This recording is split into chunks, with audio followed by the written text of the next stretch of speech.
Three CVT transmissions sit cut open on the workbench in front of me. The first one came out of a 2017 Honda CR-V at 94,000 miles.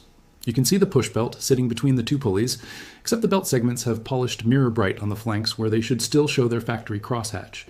That polishing means slip. The pulley faces themselves have circular, scoring rings like vinyl record grooves cut into the hardened steel. That is metal being eaten alive by its own debris. The second unit is a Nissan JF015E pulled from a 2016 Sentra at 71,000 miles. Different failure pattern entirely. The valve body is what we cut open here, and the solenoid screens are choked with a gray-black sludge that used to be fluid. The pressure regulator solenoid won't even click freely when I tap it with a pick. That transmission was throwing a P07 4x4 code for weeks before it finally refused to leave park. The third one is a Subaru TR580 Lineartronic out of a 2018 Outback at 108,000 miles. The chain, not a belt, an actual link chain, is stretched past spec and the secondary pulley shows pitting on the cone faces. 3 different makes, 3 different internal designs, and every single one of them died from the exact same root cause. The owner believed the words "lifetime fluid" printed in their owner's manual. Stay with me, because by the end of this video, you'll know exactly how to keep your CVT from joining them. A CVT is not a regular automatic transmission, and that single sentence is where most maintenance mistakes start. A traditional automatic uses planetary gear sets and clutch packs swimming in a generous fluid bath, and that fluid mostly handles hydraulics and cooling. The gears themselves carry the load through hard metal-on-metal tooth contact, which is forgiving of slightly degraded fluid. A continuously variable transmission flips that relationship on its head. In a CVT, the fluid is the friction. The whole drivetrain torque passes through a steel belt or chain squeezed between 2 cone-shaped pulleys, and the only thing keeping those pulleys from slipping is the microscopic friction coefficient of the fluid film between them. Think of it like a ratchet strap cinching down on a load in your truck bed. The strap doesn't move the load by itself. The load only stays put because the strap's surface treatment grips the cargo with just enough bite. Now picture that same ratchet strap, except the grip surface is dressed with a chemistry-engineered powder coating. Wash that powder off and the strap goes glossy. Glossy means slip. Slip means heat. Heat means more degradation. That feedback loop is what kills CVTs. I've been working on these 3 brands specifically for years, and I'll tell you up front that I run a CVT-equipped Honda in my own driveway, so this isn't theoretical for me. I've torn down JF's 15E Nissan units on the bench, rebuilt Subaru Lineartronics with the chain and pulley kit from the dealer, and done more HCF2 drain and fills on Honda Pilots and CR-Vs than I can count. The patterns I'm about to share aren't from a forum thread. They come from fluid samples, magnetic drain plug readings, and side-by-side comparisons of the same model year with different service histories. Here's the part that matters. Every one of the 3 brands handles the CVT concept differently, and that means the maintenance rules differ too. Honda runs a push belt design, Nissan runs a push belt as well, but with a totally different fluid chemistry and a much more sensitive valve body. Subaru uses a chain, what they call Lineartronic, and the chain wants a completely different additive package than either belt system. Treat them all the same and you'll kill at least 2 of the 3. Let's go deeper on what's actually happening inside. The Honda system uses a steel push belt, a stack of thin laminated steel bands threaded through hundreds of trapezoidal metal segments. When you press the gas, the segments physically push each other forward around the loop. It's the only major belt CVT in production that transmits power by pushing rather than pulling, which is mechanically clever but ferociously demanding on the fluid. Honda's HCF2 spec was developed because their earlier HCF fluid couldn't survive. The high-load push belt stress in the larger Pilots and Odysseys, the Nissan JF015E, and the closely related RE's F11 use a similar push belt concept, but with a much higher strung valve body. The step solenoid and the line pressure solenoid in these units are doing constant micro adjustments to keep the pulley clamp force just barely above slip.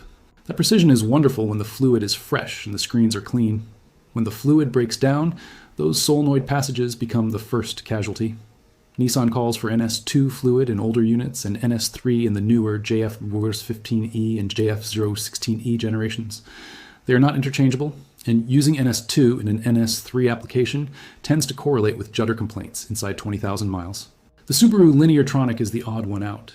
Instead of a push belt, it runs a true bicycle-style link chain riding on the pulleys. Chains can handle higher peak torque, which is why Subaru put this design behind their turbocharged engines, but chains also stretch over time and they make different demands on the fluid. The TR580 used in the Forester, Crosstrek, and Outback wants Subaru high-torque CVT-F, and the TR690 in the Legacy and older Outback uses CVT-F2, or the newer CVT-3. Pour Honda HCF2 in a Subaru, and you'll feel the chain hunt for grip within a week. Across all three designs, there's one shared villain, the valve body solenoid stack. The valve body is the brain. It's a cast aluminum block riddled with precision passages and populated with electronically controlled solenoids that meter fluid pressure to the pulleys. When fluid degrades, two things go wrong at once. First, the additive package wears out and the friction coefficient drifts off spec, so the transmission control module starts commanding higher clamp pressure to compensate.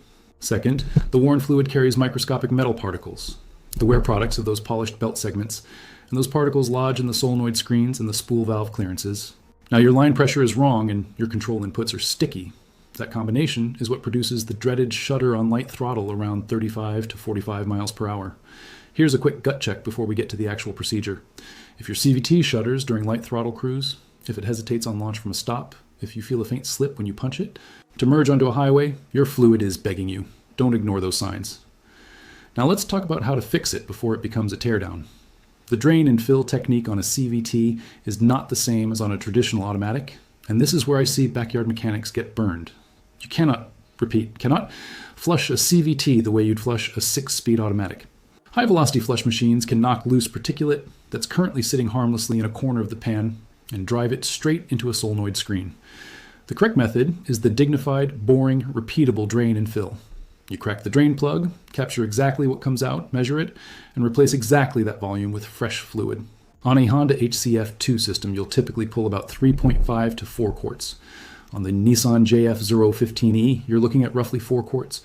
On the Subaru TR580, you'll see closer to 4.2 to 4.5 quarts coming out the drain. Bring the transmission up to operating temperature before you start. Cold fluid does not represent what's circulating. And on Subarus especially, you need to use the dipstick procedure or the dealer scan tool to check level at the specified fluid temperature window. Honda CR-Vs and Pilots use a check bolt on the side of the case rather than a dipstick. Get the temperature wrong on the level check, and you'll either run it dry-ish or overfill it, and overfill is just as destructive as low fluid because the rotating components aerate the fluid into foam, and foam doesn't transmit pressure. Now to fluid choice, because this is where the comment sections become battlegrounds. The OEM fluid is always a defensible choice. Honda dealer HCF2, Nissan dealer NS3, Subaru dealer high torque CVTF. None of those will get you in trouble. But there are reputable OEM equivalents that meet the same friction coefficient specification. Idemitsu actually manufactures HCF2 for Honda under contract. So Idemitsu's aftermarket HCF2 equivalent is functionally the same fluid in a different bottle. Castrol Transmax CVT is a multi-vehicle CVT fluid that lists Honda, Nissan, and several others on its compatibility chart, and field reports tend to be positive when used inside its stated coverage. Amsoil synthetic CVT fluid is another premium option that many high-mileage owners swear by, particularly for towing-duty Subarus. The one rule I'll stake my reputation on: do not use a generic universal ATF in any CVT, ever, even as a top-off in an emergency. Universal ATF has the wrong friction modifier package for belt and pulley operation, and you'll induce slip within hours. If you absolutely must add fluid to limp home, find any branded CVT-specific fluid before you find a parts store private label multi-vehicle ATF. About that lifetime fluid claim, let's give the manufacturers their fair hearing first. The official position from Honda, Nissan, and Subaru on certain model years is that the CVT fluid is filled for life under normal use, with severe service intervals specified separately in the maintenance schedule. They aren't lying exactly. Under controlled lab conditions with moderate ambient temperatures and gentle driving, the fluid does meet its degradation specifications for a long service life. The manufacturers are reporting what their testing protocol measures. The problem is that the testing protocol doesn't match what your transmission actually does in your driveway. I've pulled fluid samples and sent them off for analysis at 30,000 miles, 60,000 miles, and 90,000 miles on otherwise identical Honda CR-Vs. The 30,000 mile sample shows trace iron content. The 60,000 mile sample shows roughly triple the iron and the first measurable copper, which means bronze bushing wear has started. The 90,000 mile sample is dark, smells burnt, and the metal content is into the danger zone where any further mileage is just compounding damage. The trend isn't linear, it's a hockey stick. That's the field data contradiction with the lifetime claim. The fluid is fine until suddenly it isn't. My personal rule, and what I'd tell my own family: replace the fluid before 30,000 miles regardless of what the manual calls lifetime, and then drain and fill every 30,000 miles after that. 3 drain and fills spaced 30,000 miles apart will refresh roughly 75 to 85% of the total fluid volume, which is functionally equivalent to a complete fluid exchange without ever needing a flush machine. If you tow, cut those intervals to 20,000 miles. If you live somewhere hot and you drive in stop-and-go traffic, treat your usage as severe service even if your manual doesn't. Now, driving habits. I could write a whole video on this alone, but here are the destroyers, in order of how often I see them shorten CVT life. First, towing above spec. Every CVT-equipped vehicle has a tow rating, and on most of them, the rating is conservative for a reason. The pulley and belt, or pulley and chain interface, is a friction joint, and friction joints generate heat under load. The factory cooler is sized for the rated load, not your hopes and dreams.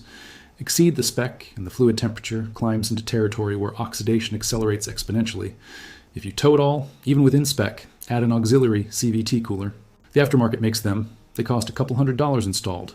They pay for themselves the first time you pull a small trailer up a grade in summer. Second killer, launching from cold. The fluid film between the belt and the pulley needs temperature to develop its proper viscosity profile. Slam the throttle on a sub-freezing morning 30 seconds after a cold start, and you're loading the friction interface before the fluid is ready to do its job. The damage is cumulative and invisible until it isn't. Let the car run for a minute or two, drive gently for the first 5 minutes, then ask for performance. Third, slamming the shifter from drive to reverse without coming to a complete stop. This one is brutal on the valve body because the transmission has to reverse clamping direction on the pulleys, while the chain or belt still has rotational inertia. Owners do this all the time when parallel parking. Stop the car, pause, then shift. Your CVT will thank you with another 50,000 miles of service. Fourth, ignoring the warning signs. Shudder on light cruise, hesitation off the line, a faint whine that changes pitch with road speed. These are not personality quirks. They are your transmission asking for help. Address them when they appear, not after the third occurrence. Now the IF Then Playbook by brand.